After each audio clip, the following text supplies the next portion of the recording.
النهارده 26/4 وبكره مباراة الاهلي وبيراميدز والزمالك وانبي، والزمالك متصدر بفرق 5 نقط والزمالك كسبان بيراميدز. والنهارده اهو بنأكد وبنقول الدوري ان شاء الله اهلاوي. انا حر، انا حر، ولو سألت اي اهلاوي هيقول لك كده، وده اللي يخلي اللي مش اهلاوي يندهش من الثقة دي. الاهلاوي ده جايبها منين؟ جايبها ان ده النادي الاهلي اللي بيراهن عليه دايما كسبان، دايما كسبان، ولو حصل والعكس الاهلي ما خدش بيرجع تاني ياخد البطولات دي باثر رجعي. عشان كده سيظل النادي الاهلي رقم واحد في مصر ورقم واحد افريقيا، وده اللي مشرف الكره المصريه ومشرف المنتخبات باستخدام لاعبتها للمنتخبات. ومش محتاج نقول الكلام ده كله. ان شاء الله يا جماعه الدوري باذن الله اهلاوي، واللبنات هتقع، وبدايه من بكره هتشوفوا مفاجآت، وهتشوفوا ناس بتقع وناس بتطلع، والدوري والكراسي الموسيقيه من بكره هتشوفوا حاجات غريبه ان شاء الله باذن الله.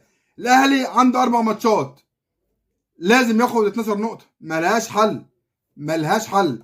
بدايه من بكره الاهلي هيلعب بيراميدز يوم الاثنين، وراه الجمعه الزمالك، وانت مغمض كده 6 نقط ما فيهاش اي كلام.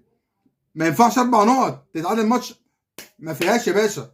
4 ماتشات ب4 نقط عشان خاطر الموضوع ما يبقاش اسوأ مما الاهلي عليه دلوقتي. الاهلي يا جماعه لو ما خدش ال4 نقط دول ممكن تتفاجئ ان الاهلي يلعب كونفدراليه، ولا انا ولا انت ولا اي اهلاوي يسمح ان الاهلي يلعب كونفدراليه. انا عارفك يا اهلاوي، لو الاهلي لعب في كونفدراليه انت اصلا مش هتتفرج عليه، ان بتوع في الاخر هتوديك ابو حمص ولا قناطر الخيريه. ملهاش اي جدوى، بطوله ملهاش اي لازمه. تعمل ايه؟ بتحرق طيران، بتحرق تذاكر، بتحرق لعيبتك، وبتحرق ملاعب واصابات. في الاخر بطوله لا تودي كاس العالم ولا تودي القناطر الخيريه. فيا جماعه الاهلي لازم ياخد ال4 نقط دول.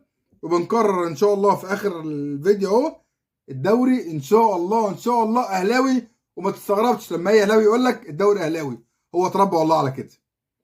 مساء الفل.